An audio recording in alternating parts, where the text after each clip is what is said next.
numbers, nagbabalik muli ang inyong mas tulunging gabay, Sharon May Tubay. At sa panibagong video na ating gagawin, tuturuan ko kayo kung paano mag-solve ng system of linear equation gamit ang Gaussian elimination method. Pero bago ang lahat, bigyan muna natin ng kahulugan kung ano nga ba ang Gaussian elimination method. Gaussian elimination method is known as the row reduction algorithm for solving linear equation systems. It consists of a sequence of operations performed on the corresponding matrix of coefficients. We can also use this method to estimate either of the following. Number 1, the rank of the given matrix. Second one is the determinant of a square matrix. Third is the inverse of an invertible matrix. To perform row reduction on a matrix, we have to complete a sequence of elementary row operations to transform the matrix hanggang sa makuha natin yung mga zero on the lower left-hand corner of the matrix as much as possible. Now, let's have an example para makuha natin ang concept ni Gaussian elimination method.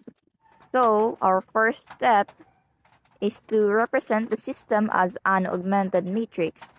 The augmented matrix includes the coefficients of the variables and the constants from the equations. As you can see, I have plugged in the first linear equation and then the second linear equation and then the third linear equation with the coefficient. Next, we will plug in the constants from the equations. Next, we perform row operations to convert this matrix into an upper triangular form. This means we want zeros below the main diagonal. To eliminate the 1 in the second row, we can replace the second row with the result of the -1 times the first row plus second row. Now we have a new second row. So first, let's copy the first row, which is the 1, 1, 2, and 14. So -1 times 1 plus 1, we will get 0.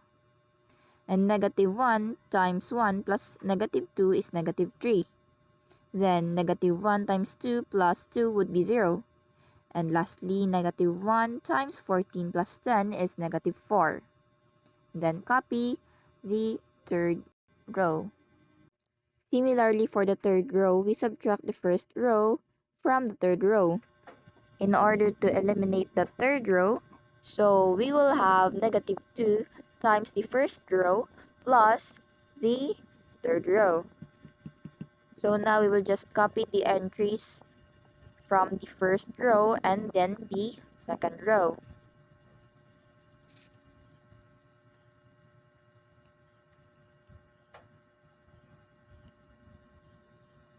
So -2 times 1 plus 2 is 0. Next is -2 times 1 plus -1 is -3. -2 times 2 plus 2 is -2. And lastly, -2 times 14 plus 15 is -13. To get 1 on the second entry on second row, we will multiply the second row by -1/3. So we will just copy the first row and then we will proceed to the second row. So -1/3 times 0 is 0. -1/3 times -3 is 1. -1/3 times 0 is 0 and -1/3 times -4 is +4/3. And then let's just copy the third row.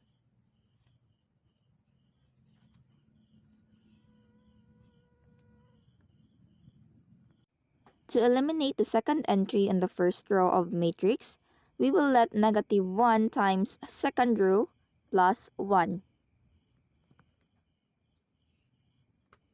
So we will have now a new set of entries on the first row of our matrix. So -1 times 0 plus 1 is 1. -1 times 1 plus 1 is 0. -1 times 0 plus 2 is 2. Negative 1 times 4 thirds plus 14 is 38 over 3. And then, just copy the second row and then the third row.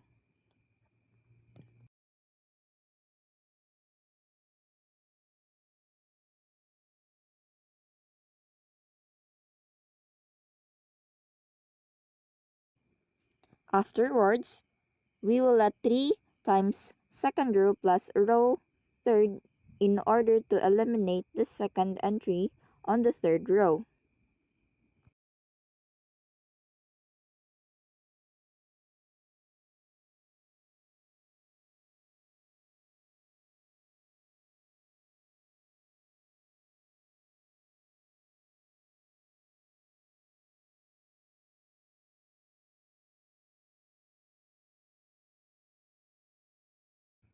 Just like before, just copy the first row and then let's proceed to the second row as well. We will just copy the second row. Now for the third row, we will evaluate the 3 times 0 plus 0 is 0. 3 times 1 plus negative 3 is 0. 3 times 0 plus negative 2 is negative 2. 3 times 4 thirds plus negative 13 is negative 9. Now, let's proceed on making the third entry a1. So, let's just negative 1 half times the third row. So, same process lang po tayo. Let's just copy the first row and then the second row. Since yung third row lang naman yung magbabago.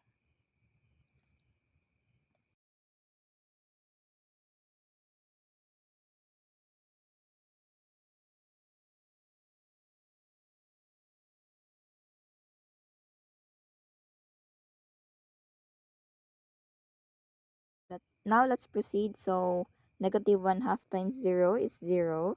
Negative 1 half times 0 is 0 as well. Negative 1 half times negative half is of course 1. Negative 1 half times negative 9 is positive 9 halves.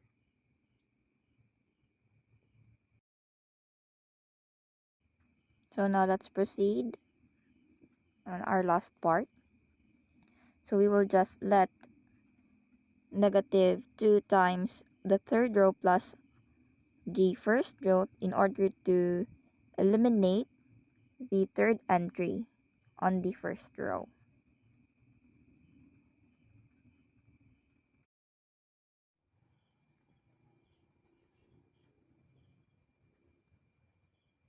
So negative 2 times 0 plus 1 is equals to 1. Negative 2 times 0 plus 0 is equals to 0. Negative 2 times 1 plus 2 is equals to 0. Negative 2 times 9 halves plus 38 over 3 is equals to 11 thirds. And then, just copy the second row and then the third row as well.